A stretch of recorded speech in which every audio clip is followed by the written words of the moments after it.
મિત્રો નમસ્કાર મિત્રો, સ્વાગત છે તમારું ખેતીવાડી અતુલ ફાર્મર ચેનલ અને હવામાન નવાની હું અતુલ. અગાઉથી આપેલી અપડેટ મુજબ વેસ્ટર્ન ડિસ્ટર્ન આલુ પર ઉત્તર ભારતમાં પસાર થઈ રહ્યું છે અને તેને લઈને ગુજરાતમાં વાતાવરણમાં જે પલટો આવવાની વાત આપણે કરી હતી એને અપડેટ આજે આપવાની છે. વેસ્ટર્ન ડિસ્ટર્ન આ શિયાળાનું અત્યાર સુધી સૌથી મજબૂત વેસ્ટર્ન ડિસ્ટર્ન છે, પરંતુ અગાઉથી જે કહ્યું હતું આપણે મુજબની આ વેસ્ટર્ન ડિસ્ટર્ન વધુ અસર ઉત્તર ભારત પૂરની સીમિત રહે એવું લાગી રહ્યું છે. અત્યારે તમે જોઈ રહ્યા છો જે વેસ્ટર્ન ડિસ્ટર્ન છે અરબ સાગર સુધી નીચે લંબાઈ રહ્યો છે, જેને લઈને ગુજરાતમાં ઉપર ભેટનો એક પટ્ટો પસાર થઈ શકે આગામી 24 કલાક દરમિયાન. તેથી ગુજરાતમાં અમુક વિસ્તારોમાં અગાઉ જે વિસ્તારો ગયા હતા તે મુજબ વિસ્તારોમાં એટલે કે કચ્છના કેટલા વિસ્તારોમાં, પશ્ચિમ સૌરાષ્ટ્ર, કચ્છ આખાત લાગુ વિસ્તારો, અમુક વિસ્તારો પશ્ચિમ સૌરાષ્ટ્રના ખાતા તેમજ ઉત્તર ગુજરાતમાં એકલ દોકલ વિસ્તારો અને ઉત્તર સૌરાષ્ટ્ર એકાદો વિસ્તારોમાં આ વિસ્તારો સામાન્ય તાતાતું ત્યાં હળવું ઝાપટું પડે રીતનું માવઠું થઈ શકે આગામી 24 કલાક દરમિયાન. અગાઉ કહ્યું હતું તે મુજબ ખાસ ભારે માવઠાની શક્યતા નથી દેખાતી, તેમજ કોઈ મોટો સાર્વત્રિક વધુ જગ્યાએ વરસાદ પડે એવી શક્યતા પણ હાલ નથી.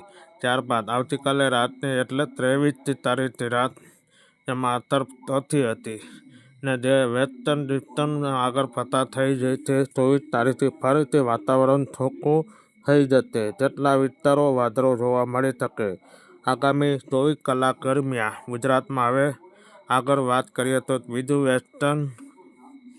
વેસ્ટર્ન ડિસ્ટર્બન્સ 23 તારીખ આસપાસ, ત્યારબાદ વધુ એક વેસ્ટર્ન ડિસ્ટર્બન્સ 30-31 પણ આવશે. બંને વેસ્ટર્ન ડિસ્ટર્બન્સ પણ ખાસ કોઈ મોટી અસર ગુજરાતમાં થાય એવી હાલમાં શક્યતા નથી, જેમાં જો કાંઈ ફેરફાર થશે તો આગળ અપડેટ તેની પણ આપવામાં આવશે. ઠંડીની વાત કરીએ તો અગત્ય અપડેટ ગયા હતા મુજબ રાઉન્ડ ફરીથી થઈ રહ્યો છે. 24થી 24 તારીખે તાપમાન અત્યારે જે તાપમાન છે લઘુત્તમ તાપમાન 3 થી 5 ડિગ્રી જેટલો ઘટાડો થઈ શકે. સિંગલ ડિજિટ 24 પછી 26 તારીખ દરમિયાન ગુજરાત કેટલા વિસ્તારોમાં તાપમાન નોંધાયું 8-9, કચ્છમાં સૌથી ઓછું તાપમાન પણ થઈ શકે અમુક વિસ્તારો. ત્યારબાદ 31 તારીખમાં સુધી થોડી વધઘટ સાથે આ ઠંડીનો રાઉન્ડ રહેશે. 31 બાદ તેમાં ધીમે ધીમે તાપમાન વધારો થતો જોવા જઈ શકે.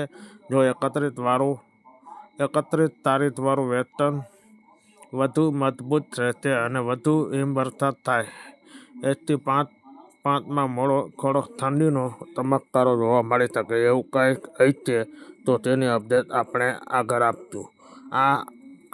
આથી અત્યાર સુધી વાતાવરણમાં અપડેટ આગળ પણ આ રીતના ખાસ અપડેટ આવતી રહેશે. જોવાનો છૂટતો નહીં અને વિડીયો લાઈક, શેર, ચેનલને સબસ્ક્રાઈબ કરવાનું ભૂલતા નહીં અને ન સમજાય તો વાંચી લેજો. મારે થોડુંક